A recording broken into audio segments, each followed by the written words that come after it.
I'm not a street photographer where I go out one day and I'm just looking to take a photograph and I'm not knowing if it's ever going to happen or not. I've always been searching and then finding things that interest me in a very static kind of way, where I have to stop and I have to study and I have to compose and I have to wait for the right light.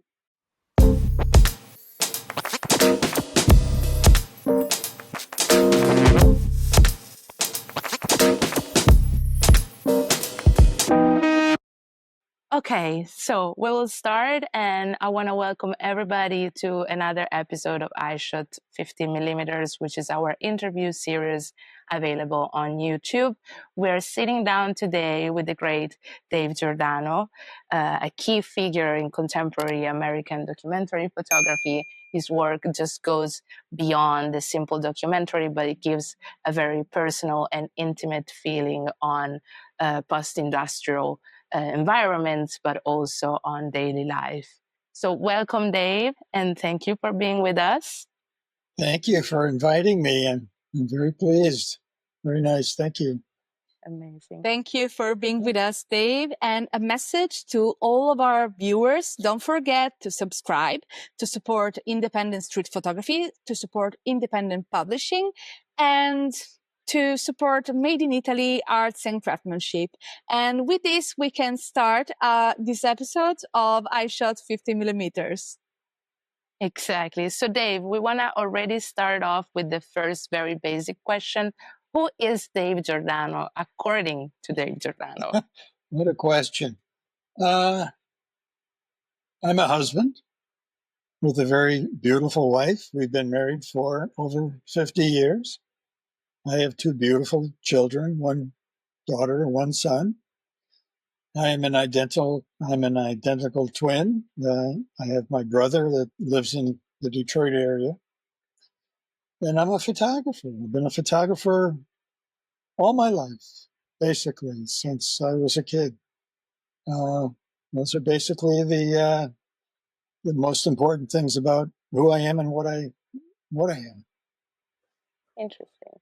And when did exactly photography enter your life? Could you elaborate a little bit more on that? How did it enter your life? Well, I finished high school. I did not go to college right away. I wasn't really sure what I wanted to do.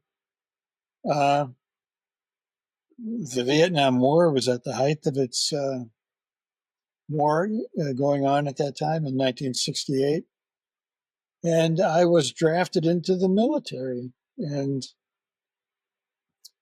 I was stationed in Germany after Russia had invaded Czechoslovakia in August of 1968.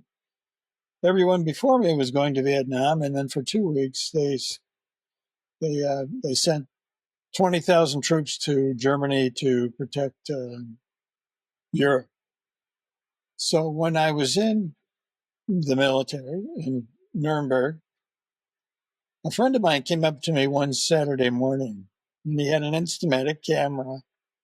And he said, "Hey, Dave, how about you take a picture of me and I'll take a picture of you? And there's a local photo lab on the base. We can go down and develop the film, make some prints, and send them back to our parents." And this was a Saturday morning, and I was doing nothing. And I said, "Okay, might as well. What else am I doing today?"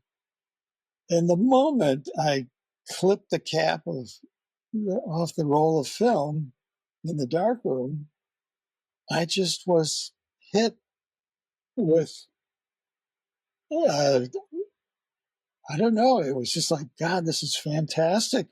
I love this.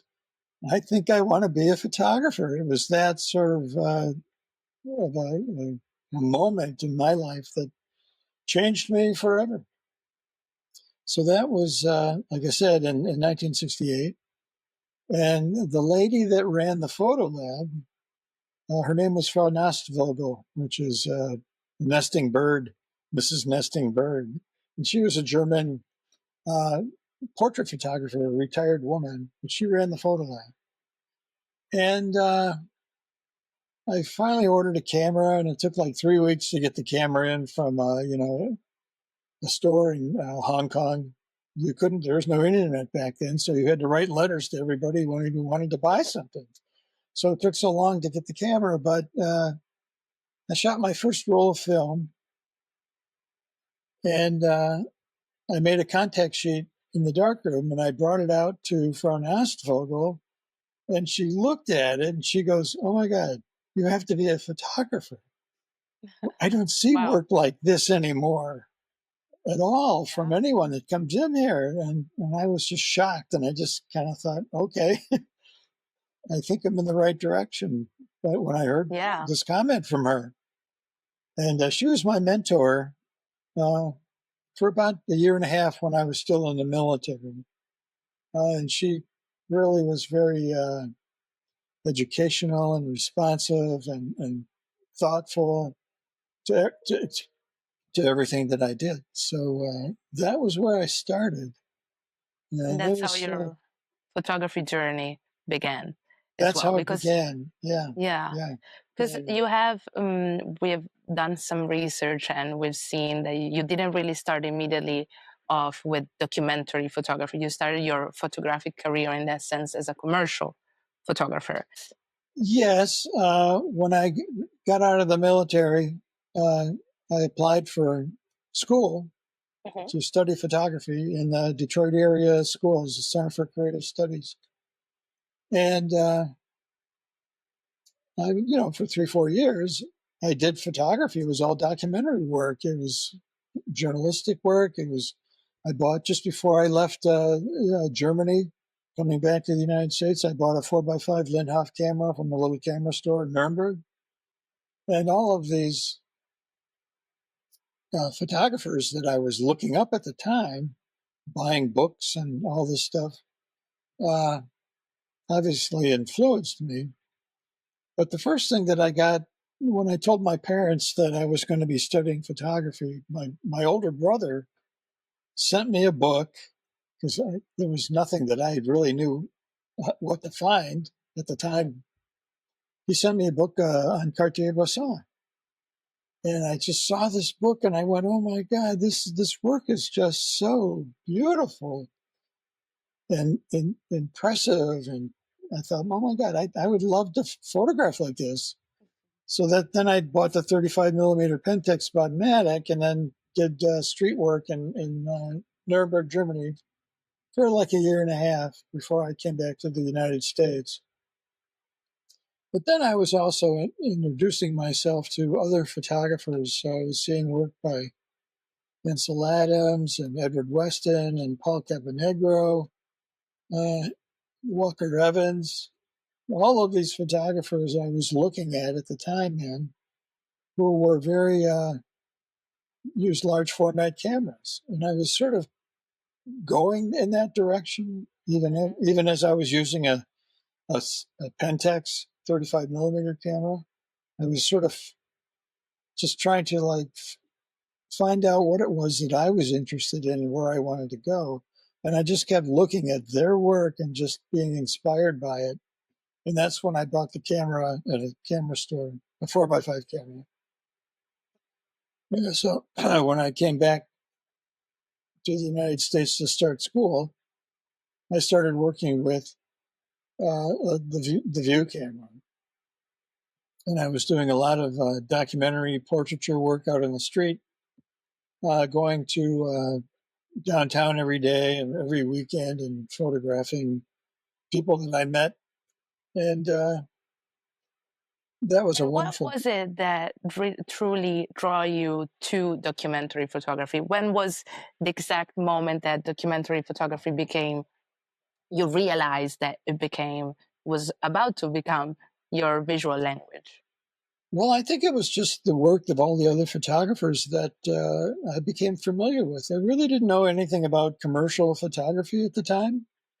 I was living in Detroit. All I knew about the commercial photographers in Detroit was that they photographed cars.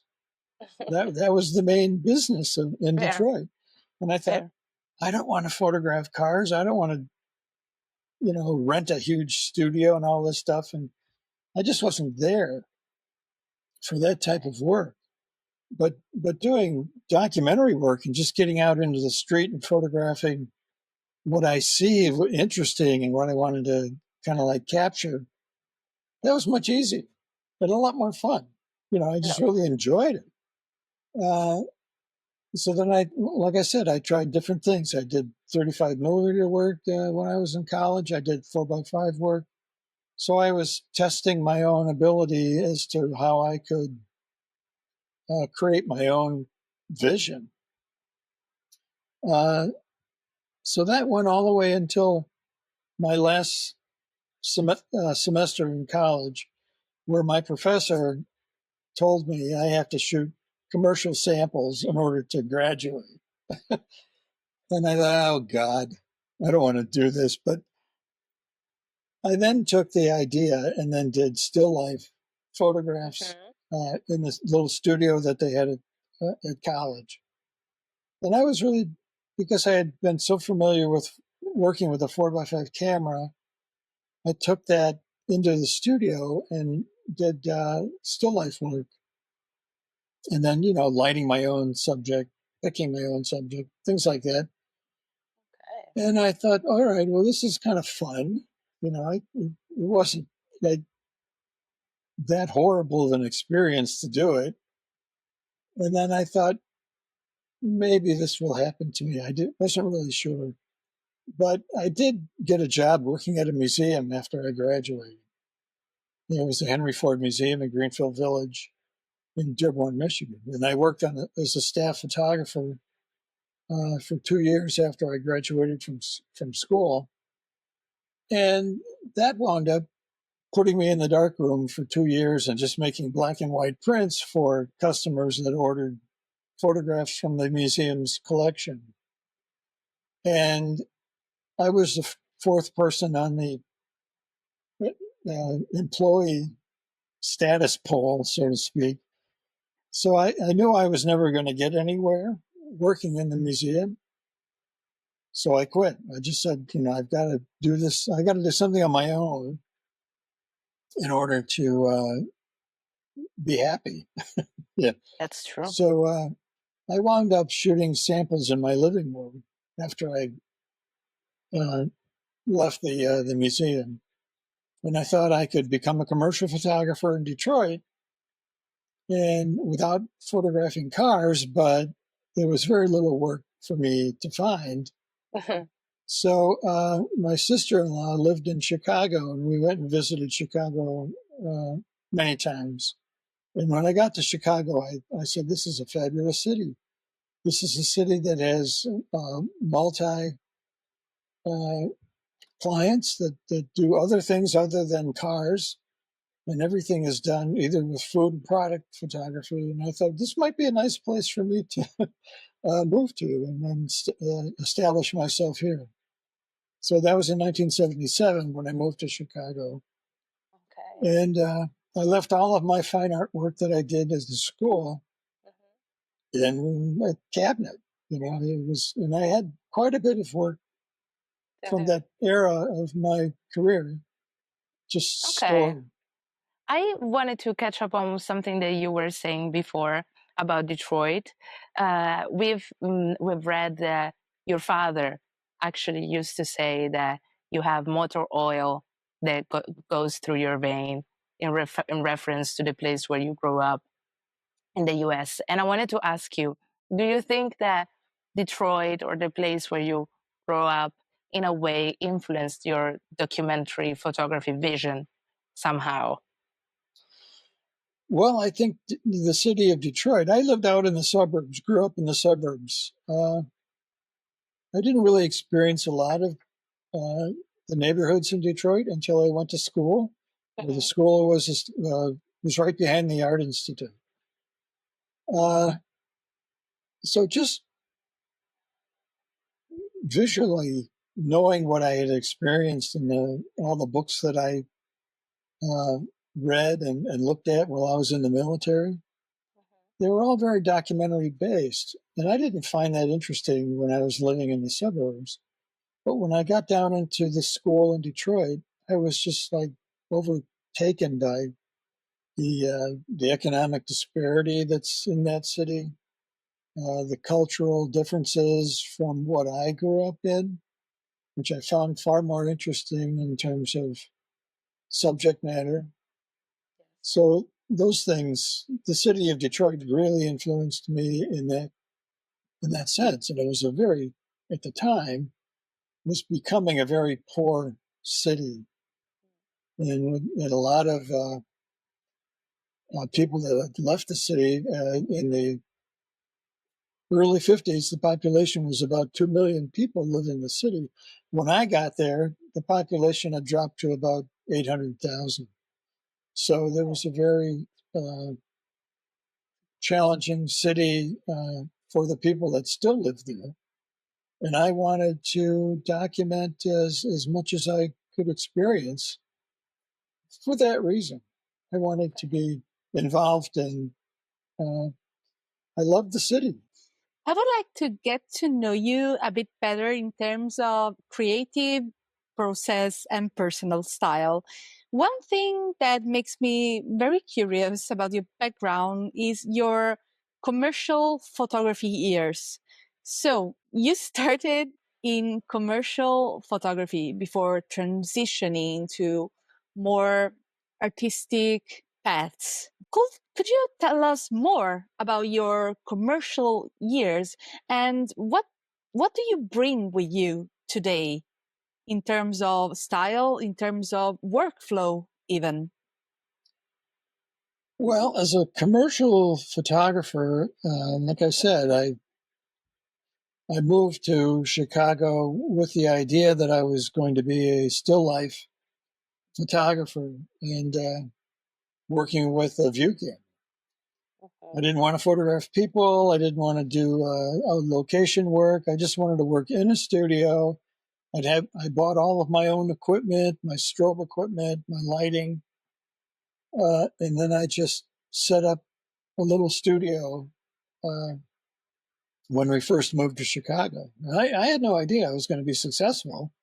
I came with about $4,000 in my pocket when I moved there. Mm-hmm. And the rent that I was beginning when I started to pay in Chicago was like 4 times more than the rent that I paid in Detroit.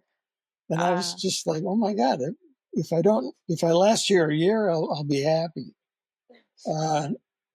But I became a very successful commercial photographer.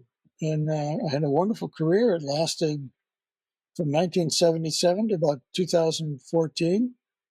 It's the year that I retired. And I just became one of the most successful still life photographers in the city during the period that I was working. And I don't know, I feel like I was maybe just really lucky. But I worked with an 8x10 camera constantly for decades, shooting Ektachrome film. So all of my projects were extremely detailed in the way that they were created. I have a couple examples here if you'd like to see a couple of things that I can just show them to you. Yes. See. This is, I don't know if this shows up quite right. Oh, yeah. Wow. But this is for Dewar's eyes. Scotch. And, love that. And that was a very special kind of process. In order to get the splash correctly, you had to have a laser bar, a beam, that when you broke the beam with your pour, the flash would go. So that was a very special effect kind of thing. Yeah. Budweiser. These were some of my clients that I was working for. Wow. Budweiser. Yeah. Super cool. Amazing. That's not the kind of photography we usually deal with, but it's so interesting. I love it. This is still life for Gerber baby food. Oh. So I always felt I did very beautiful work in the sense that they were, still do. Yeah. As I said, a hockey puck but for a tennis ball. I love this one. Yeah. This is so modern. Yeah. Very, very modern. It's very contemporary. So very minimal, very classy. Oh, that's hardcore. It's for a tennis racket. for a Love pen. Looks very So hardcore. this is the kind of work that I did constantly. And I won many awards as a commercial photographer and just had a very successful career. So, but around 2000, when the digital uh, business was starting to come into full, I bought a scanner and I started scanning all of my old black and white work from my college days.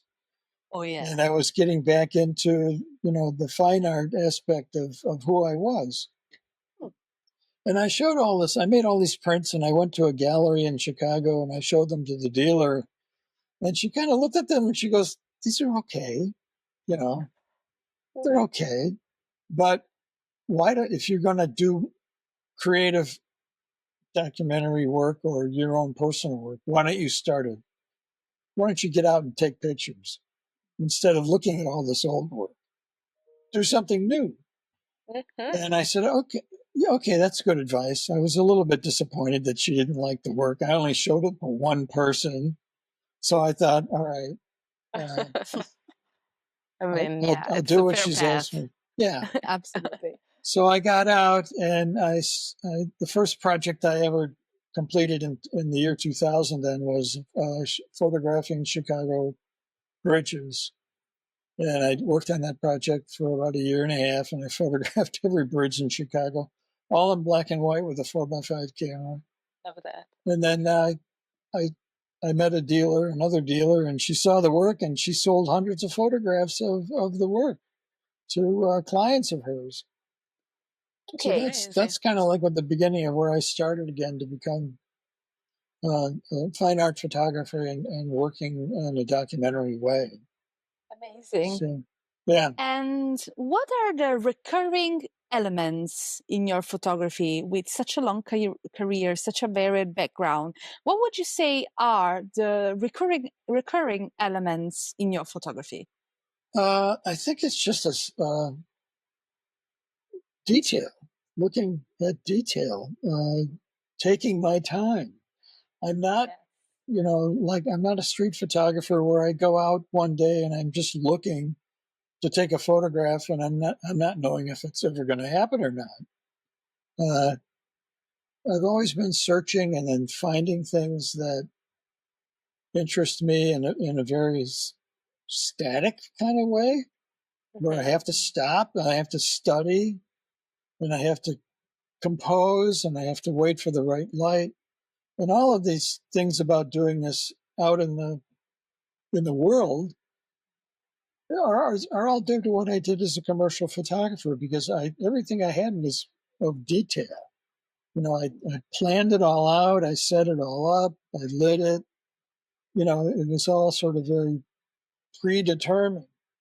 And everything I did as a fine art photographer, I kind of see as doing it the same way. I've always had to I had to find it. I had to study it. I had to control it. All of these things that needed attention were my way of working. So your So, attention to detail is something that you brought with you from your commercial days. But yes. was there something tricky that you had to unlearn or set aside to truly enhance your visual narrative for documentary photography? That's a funny question. I'm still always looking for something spontaneous. Every time you go out and photograph, you're not really sure what you're going to find.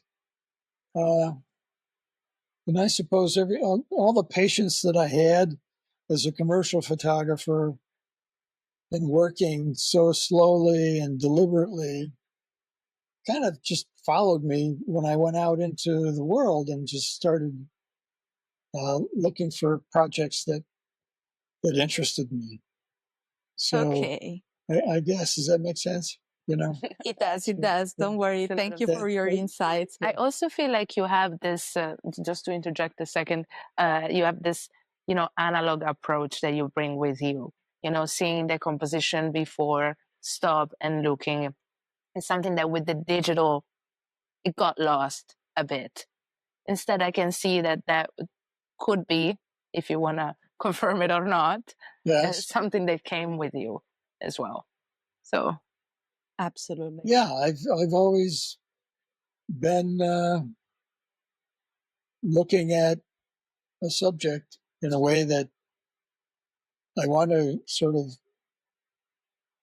dissolve or not dissolve, but to frame.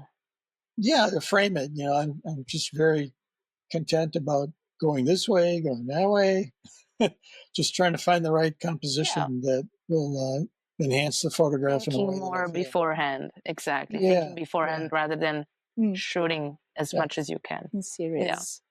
And in terms of inspiration, which photographers or artists have you looked up to in your journey towards documentary photography? Oh my goodness, hundreds of them. I can't just say one photographer influenced me. Other than, like I said, the first book I ever saw was Cartier-Bresson. Are there any others that you would like to mention?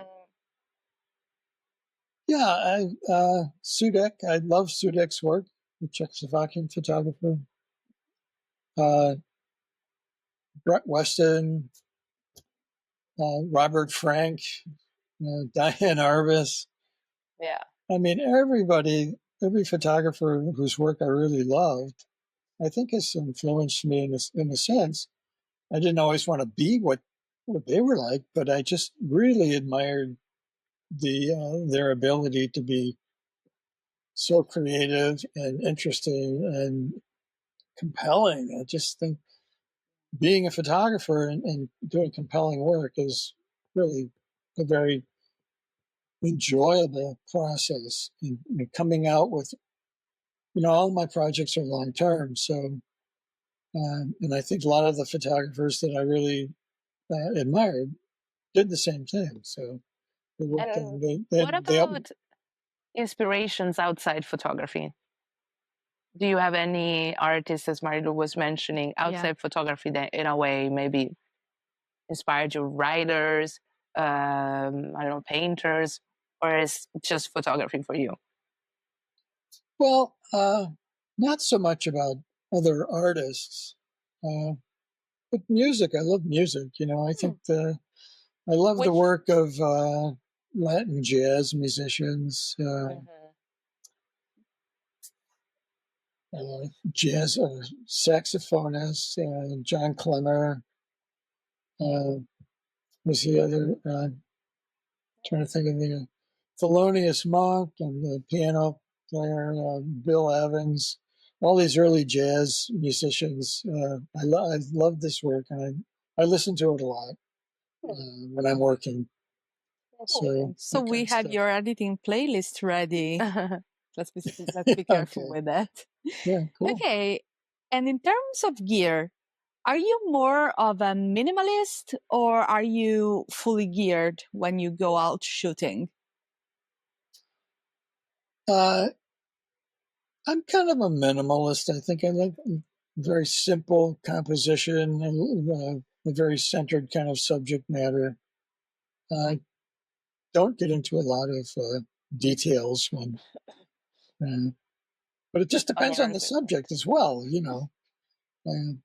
I've taken a couple of road trips in the last year and a half, and they've been long, like 5-week trips throughout the country, and just going to small little towns and 2-lane highways that just get off the main road and experience cultural life that's I'm not familiar with, which is a lot of what I photograph anyway, and the projects that I've chosen.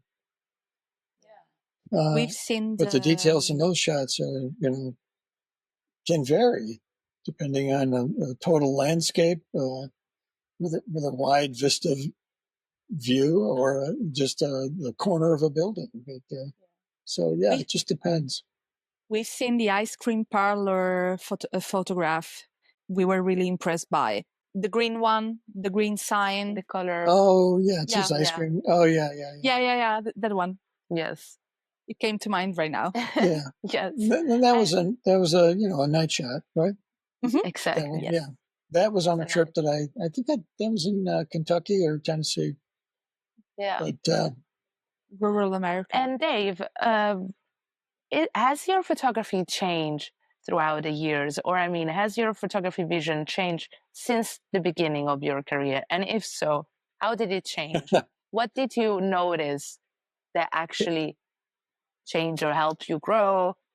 it's funny because I think about being a photographer for over 50 years. I don't think I changed very much. That's fair. That's totally fair. Which is, I think, unusual. I mean, I don't push myself in a lot of different directions. I just take my instincts and what I feel I might find interesting. And as a commercial photographer for over 30 years, I did the same thing. I didn't change my direction of where I wanted to go or what I wanted to change into, but I did change my lighting style about 3 times. Okay. Using different equipment and different sources, and it's a pinpoint light, it's a large box light. These things sort of interested me, and in trying to be different, trying to change my style. But I mean, yeah, I guess that's a very, something that not to everybody happens. I feel like you have such a clear vision and instinct and approach and directions that you know where you want to go, which yeah, makes totally sense. It's not something that it needs to be forced, to change directions or something like that. I yeah. wanted to ask you, talking about street settings and shooting outside in urban environments and stuff, I wanted to ask you, many of your work really treat the human environment like a still life, in a way, if I can say that. Is that a conscious choice of yours, or is something that happens naturally? Well, like I say, as a still life photographer for my whole career, going out into the world and photographing what I discover, and I look at it as the same way. It's just like a still life, even when I'm photographing, taking a portrait of a person, I'm trying to create something that frames itself beautifully. I find the right background or lighting, even though it's a natural set of lighting. I did very few artificial lit portraits when I was doing a lot of my documentary work in Detroit. But yeah, I always saw everything as sort of like a still life, the way I framed it. I went digital in 2004, and I have a Hasselblad H6D large medium format camera. Thing weighs about 7 or 8 pounds, and I'm always shooting on a tripod. I never not shoot on a tripod when I'm out in the world documenting what I find. So in that sense, everything is very static and very flat-footed. And it's all because of my career. It's what I did as a commercial photographer. I sort of became very comfortable with that style of work. Relating to the way you shoot and the subjects you're shooting outside, there is this, at least I found, this concept of noir kind of beauty in your photography. And is that also, is this part of your aesthetic? Is it a conscious choice, or it's something, what draws you to this kind of vibes, if we say, of noir beauty, especially in nocturne, night out shootings? It's intuitive, I suppose. It's just part of my character. I don't question it. You don't question it. I do not. No, I just follow the intention of what I see, I suppose. If you look on my website, I have probably 15 different projects on my website. Yes, you do. And I'm very linear in that respect. When I start a project, I don't do anything else. I don't have 3-4 projects going on simultaneously at the same time. I'm just very focused on one thing, and they could take years to complete. And that's just the way I've always worked. So, but I've always thought that they all sort of interrelate to each other, the projects, when you see them. It's kind of like, okay, I know Dave did that. I know Dave did that. So yeah, it's just, like I said, it's just this whole intention that I guess I discovered as an early photographer, that I really liked long-term projects.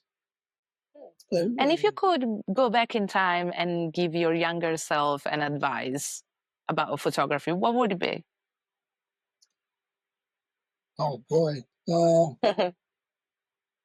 If there was something you wanted to change, love what you do. Love what you do. Love what you do.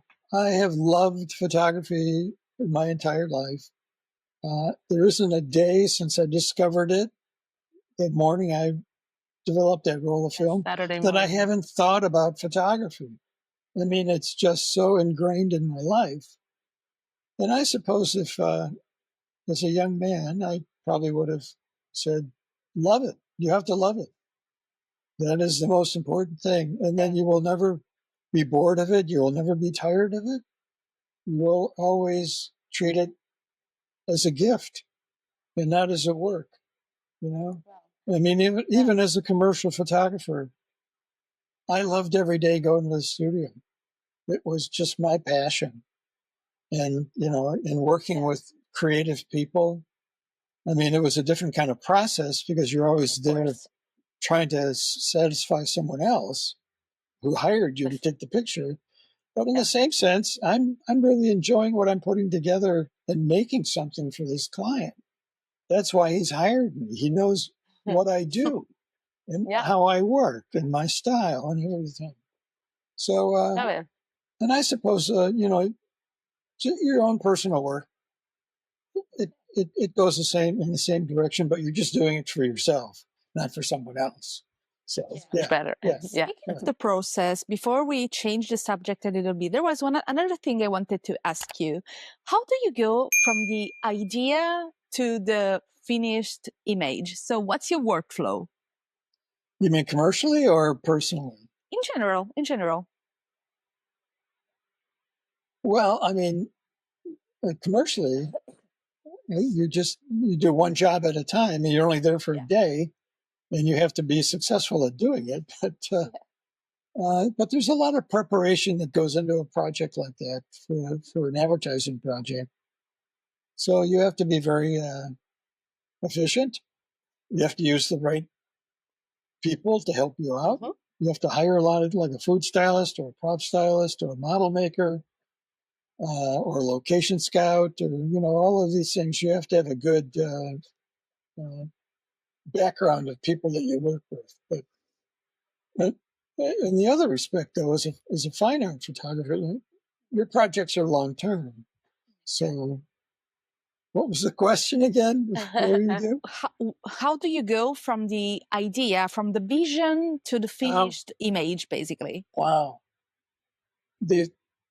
The idea comes first, and you think of something, then you go, okay, how am I going to do this? What's it going to take?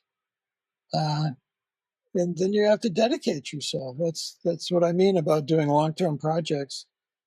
You start them out not knowing how they're going to end or even how you're going to produce them. So it's more of a evolutionary process. You know, you have the idea of what you want to do, and then you have to figure out how to execute it. And a lot of my projects are so singular in their content that if I pick an area that I want to document, then it's very specific.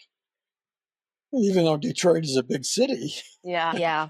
But I also I did a project on a little neighborhood in East Chicago, Indiana, called Marktown, and it's a tiny little community of about 6 blocks. And I worked there for a year, going every weekend. And I just focused on the architecture, the people that live there, and the evolution of going back and going back and going back and going back to the point where in this neighborhood, people, they, they, they knew me after a few months. They go, oh, this guy's back again. This photographer's back here again this weekend.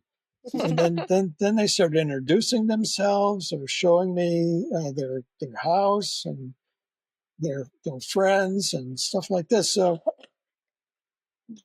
those, projects are long-term projects are always so fun. I just always enjoyed them, Yeah, because you build rapport with your subject, basically.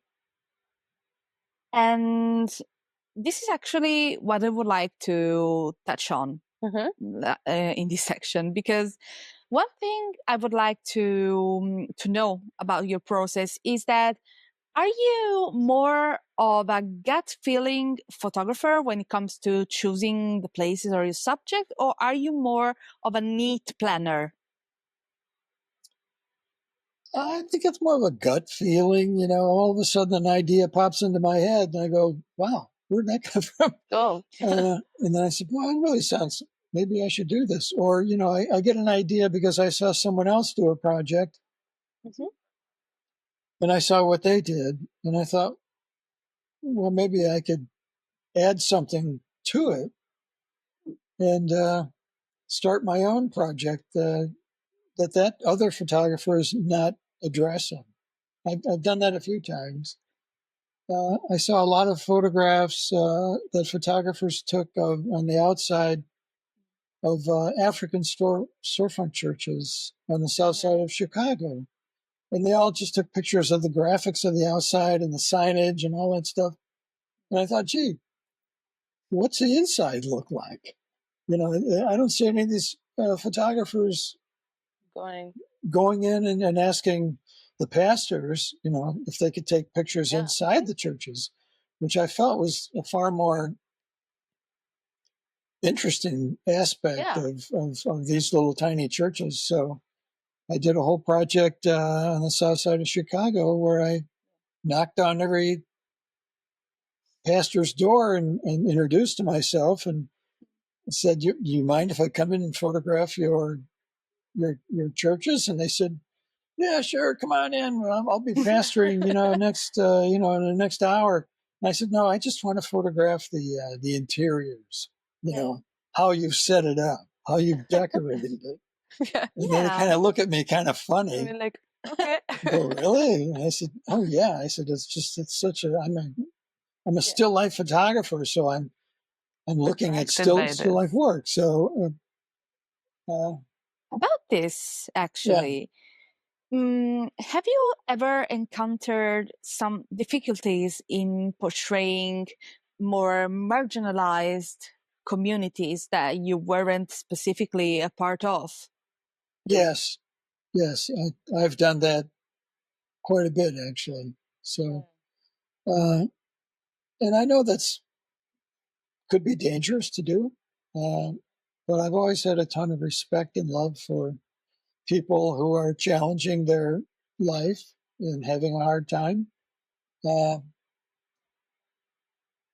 I just think photography is a wonderful way to bring that to light, to show other people who are fortunate, who have good lives, and they're not familiar with the lives of other people who are possibly struggling.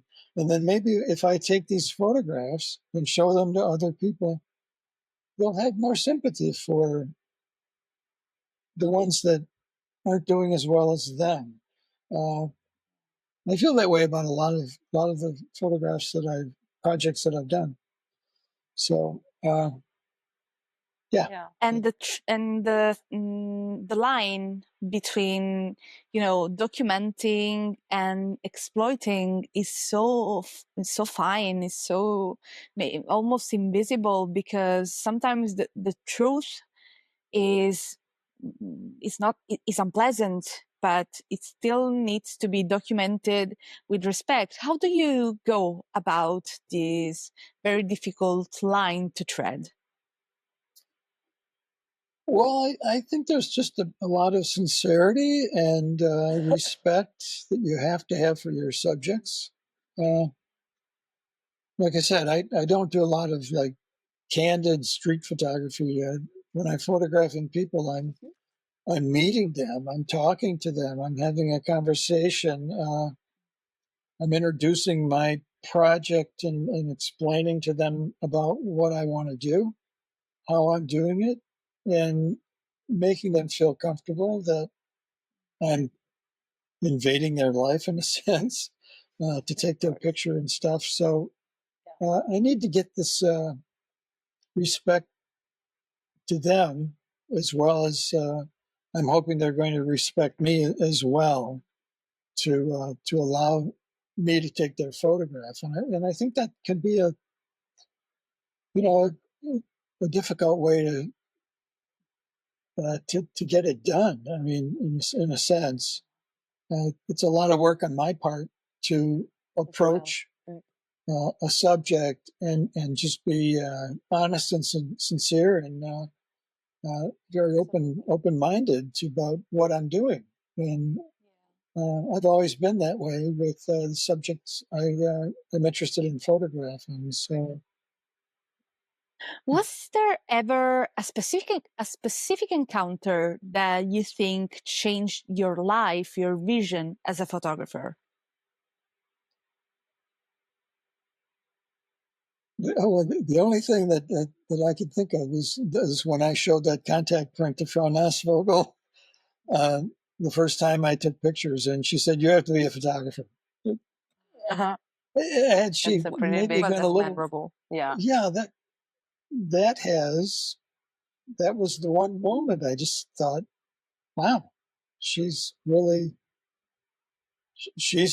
educated one. She knows what she's looking at. Yeah. And I just took that as just a wonderful compliment to what I would be, I suppose. Indeed. And have you ever been in a tricky or dangerous situation while you were out there photographing? No. And I get a lot of that from the night work that I did in Detroit. And a lot of people are saying, "What are you doing going out at night in Detroit?" I says, dangerous out there. And I said, "What? When I go out in Detroit at night, it's quiet. The city shuts down. The population was so low, and people just stick in their houses at night. There's not a lot of traffic, and never had one experience that people would threaten me when I was out shooting at night. It was just kind of like very quiet, contemplative. It was almost like you're just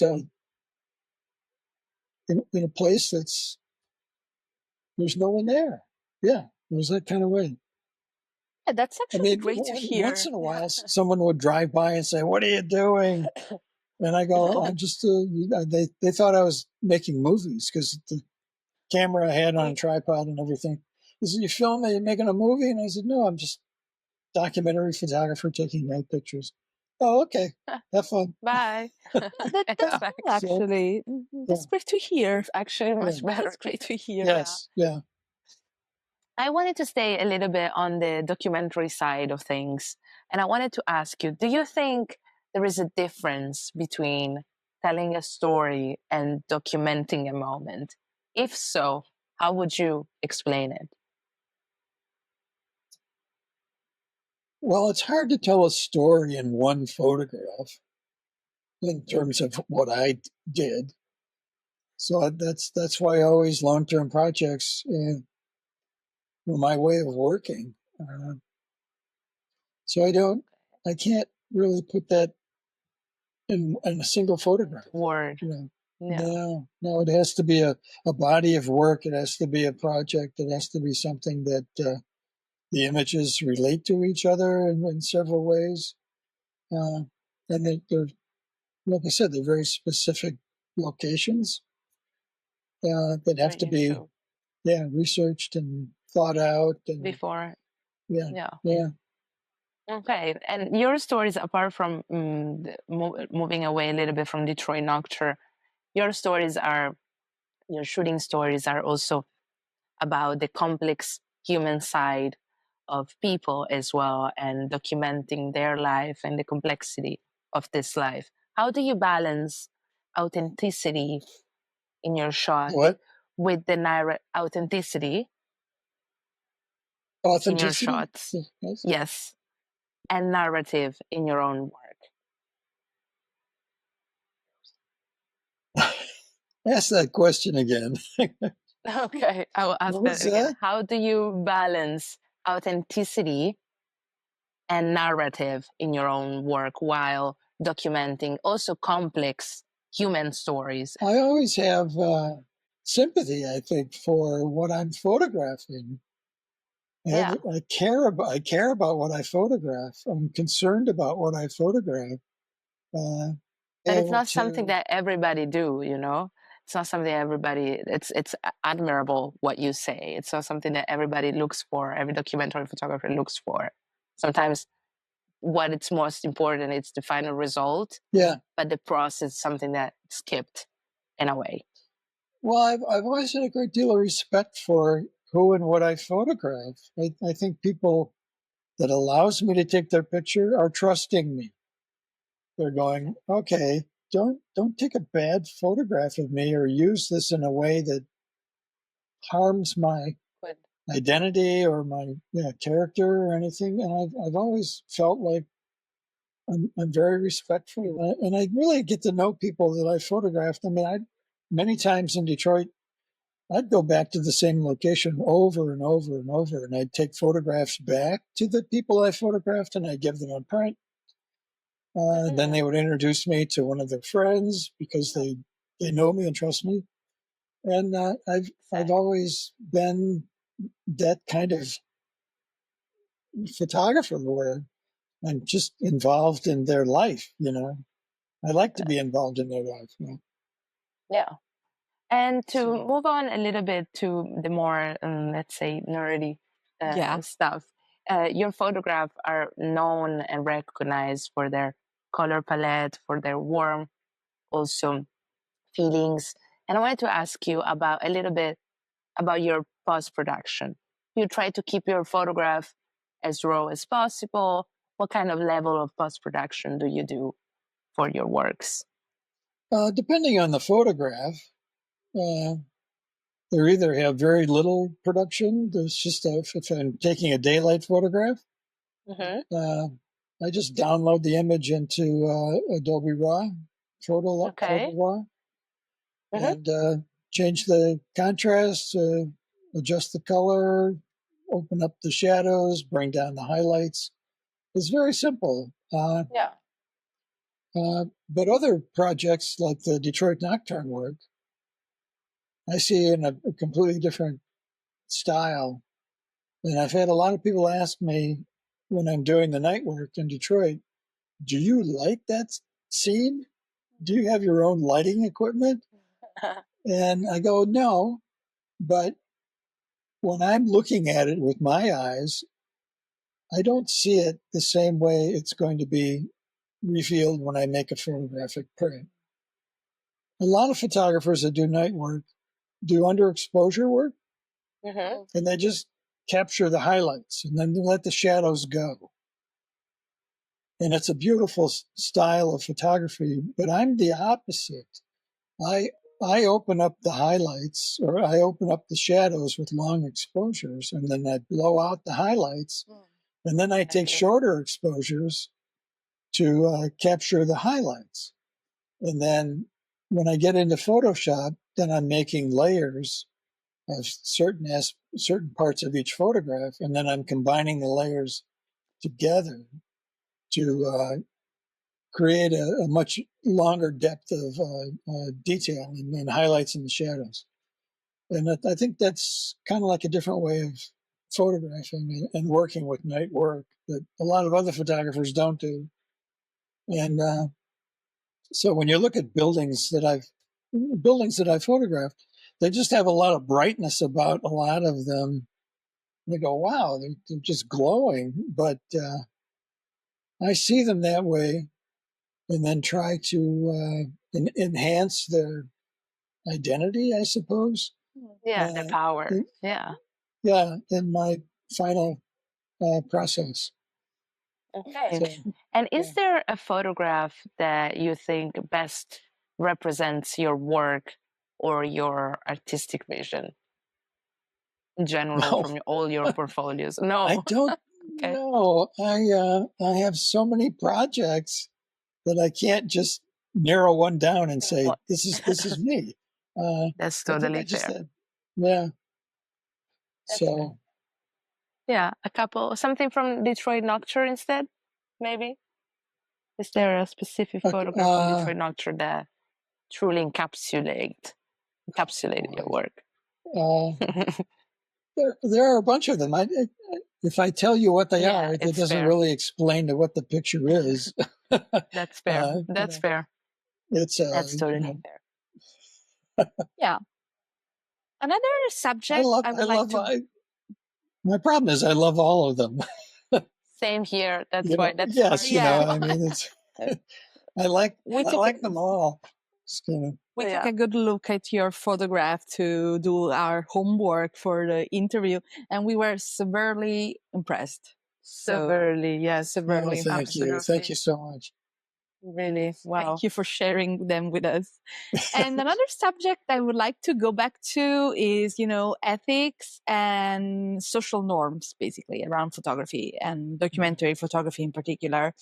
You said that you have good rapport with your subject, that you try to be as respectful and genuine as possible. But was there ever an instance where you received criticism for the type of work that you do?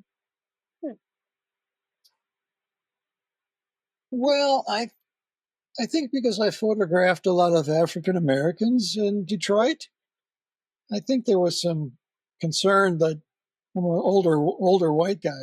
How can you relate to what their life is like? And if they're particularly in a very bad economic situation, which most of Detroit was at the time that I was photographing there, and still is in a way. But I try to just overcome that criticism because I look at myself internally and I know I'm a nice person, even though you may not think I am because of what I look like, but just because of what I look like doesn't judge me.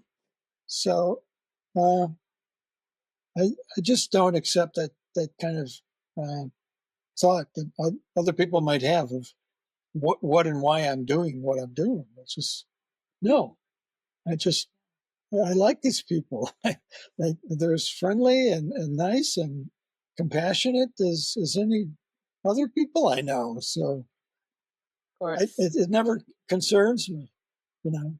I have probably asked to take pictures of people, and then they said, no, you can't take my photograph. I go, okay, fine, that's great. There's no problem. Thank you very much. Yeah, So, absolutely.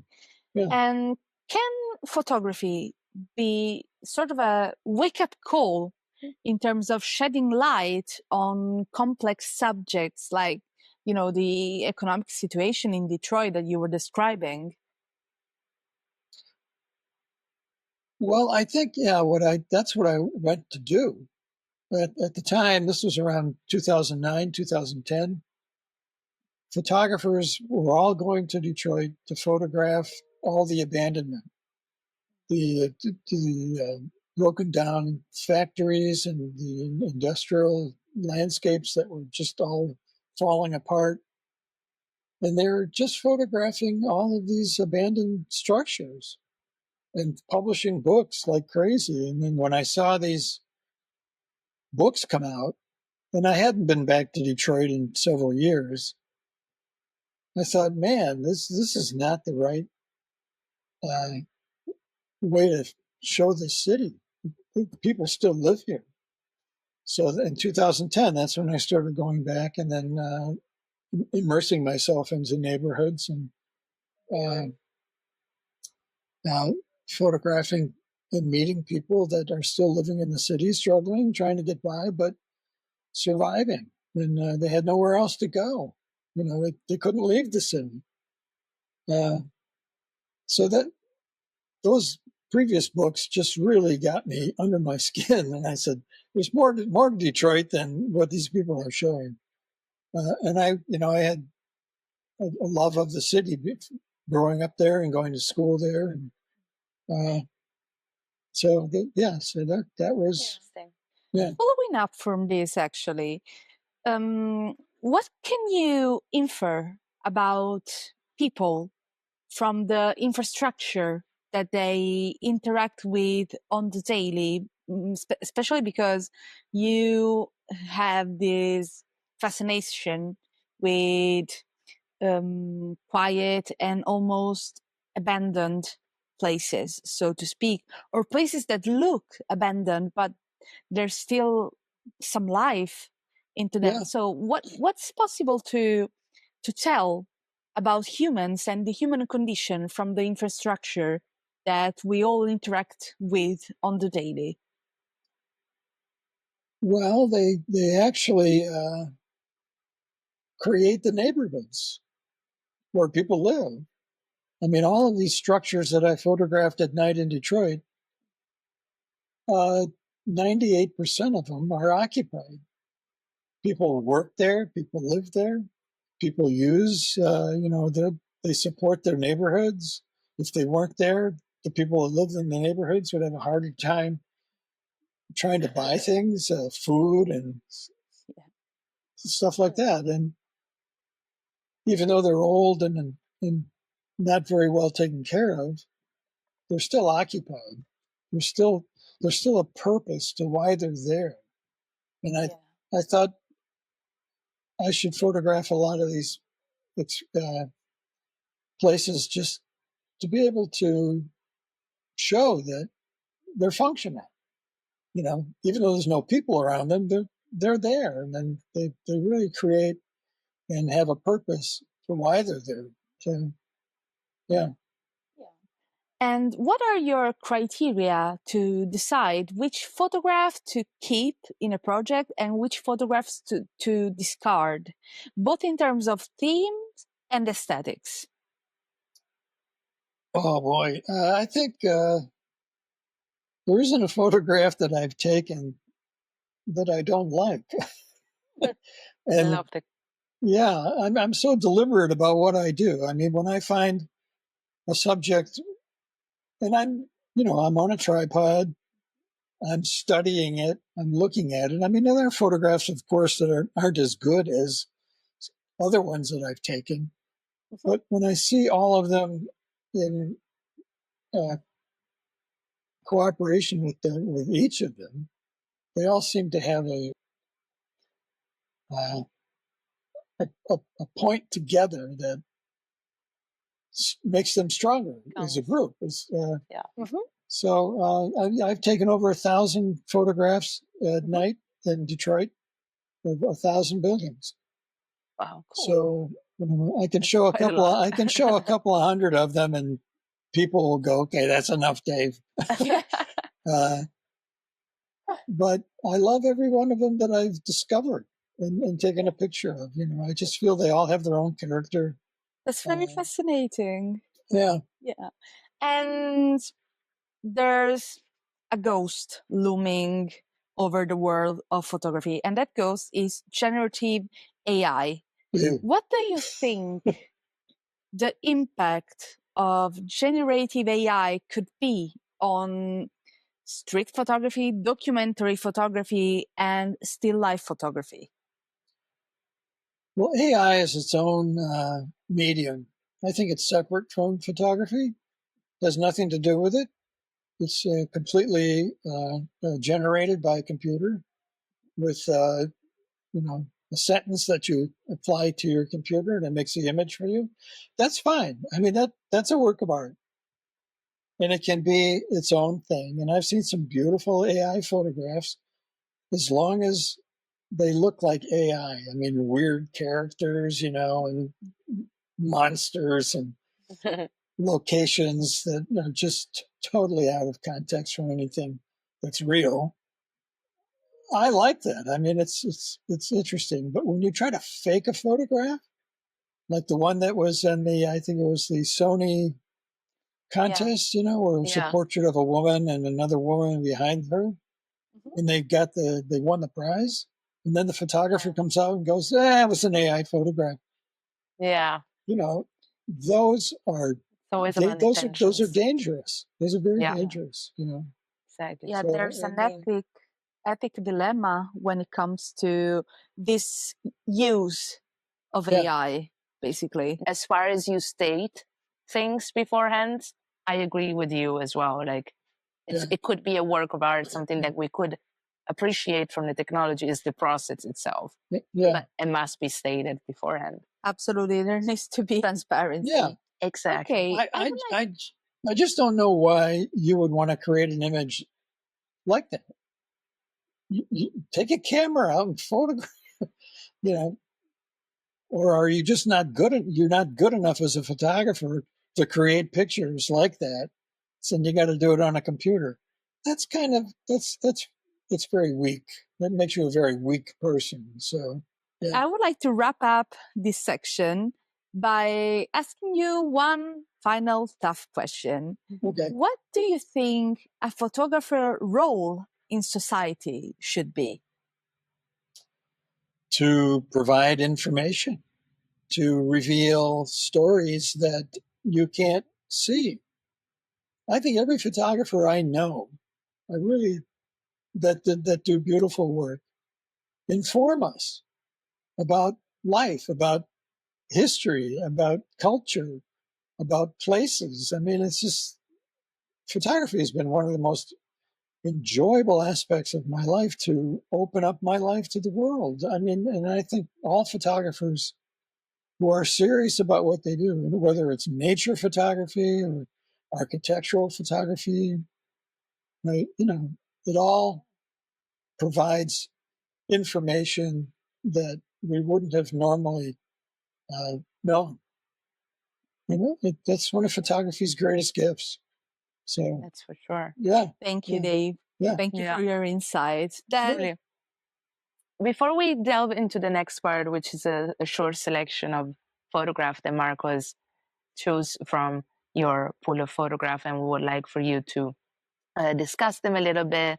If you have any anecdotes or things you want to share with us. Before going into that, I just want to ask you a couple of questions regarding the book collaborations we're doing and this second version, let's say, of Detroit Nocturne. And I wanted to ask you, what technical and creative challenges did you find while photographing at night? Well, it was just the harshness of the light. I'm trying to deal with it, and then trying to, like, visually in your head see the picture when it's done. And I think that's a very challenging part about night photography, is it's just so contrasty, and everything's really, really dark, or it's too bright. Just technically, it's a very challenging way to photograph. And I kind of liked it. Sorry, go ahead. I kind of enjoyed that, because it was you're just trying to solve a problem every time you take the photograph as to how it's going to be executed and then displayed. Yeah. Okay. And what kind of emotions or atmosphere are you trying to evoke with this night shootings as well? What is that you look for? The quietness of it. Quietness, yes. The not so much the emptiness, but the feeling that there is just a very unusual moment. I mean, a lot of people don't look at things at night in a way that they creatively produce something. So I've always thought that that kind of work is challenging in the sense that you're trying to create it in a way that it reveals itself. And people Yeah. look at it and they go, yeah, that Speaks is for different. itself. You know, I've Yeah. never seen that building that way before. Yeah. So it's kind of cool.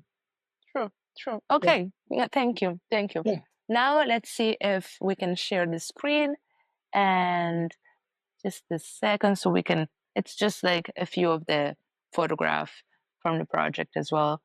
And let me know when you see the screen, if you see it. Yeah. Also. Mhm. And this would be the first one. Yeah.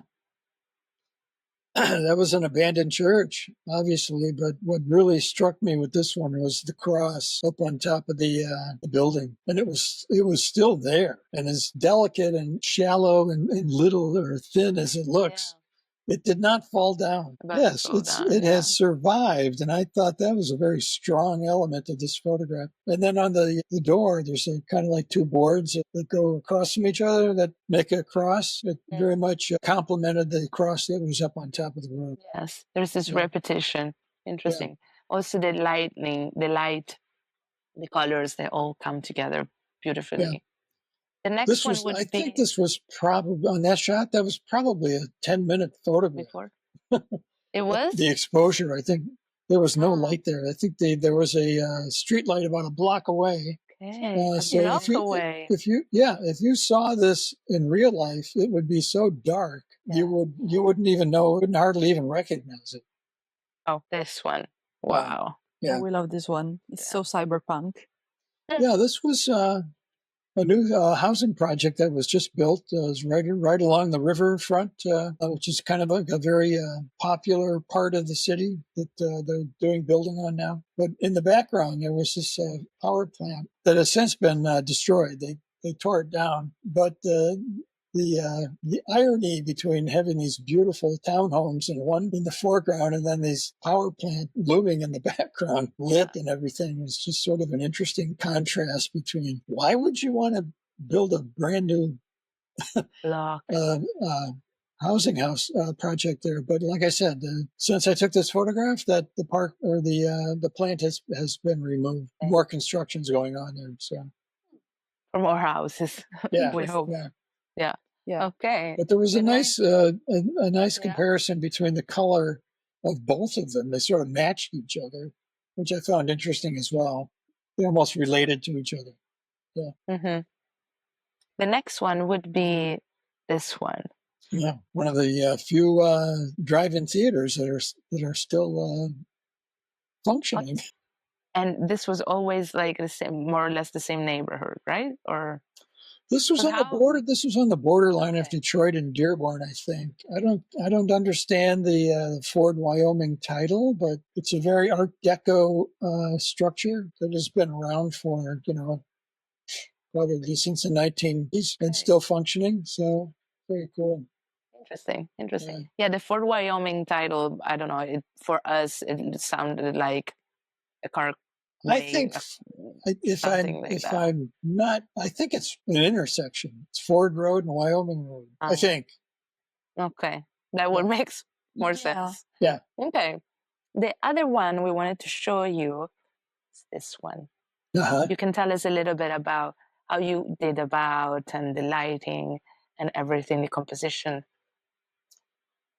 I was just pretty much intrigued by the interior lights that were on and showing that, there's somebody in that building, somebody living there. They're occupying it.